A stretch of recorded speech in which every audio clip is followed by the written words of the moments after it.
তার এই কঠোর পরিশ্রম অন্যকে ভালো রাখার জন্য।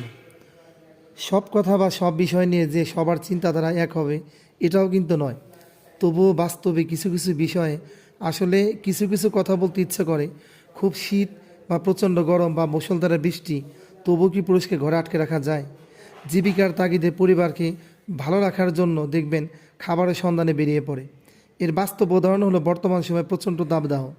উচ্চ পর্যায়ে থেকে শ্রমজীবী মানুষ সবাই কিন্তু গরমকে উপেক্ষা করে কষ্ট করে যাচ্ছে। শুধু নিজের জন্য ভাবতে তাহলে কিন্তু মনে হতো যে এই গরমে আর কাজ না, তবুও কিন্তু পরিশ্রম করে পরিবারের মুখে হাসি ফোটানোর চেষ্টা। এই জন্যই কি অনেকেই বলে পুরুষকে কষ্ট শুধু পরিবারকে ভালো রাখার জন্য। এই যে প্রবাদ জীবন, আমরা হয়তো কতটুকুনি উপলব্ধি করতে পারি জানি না।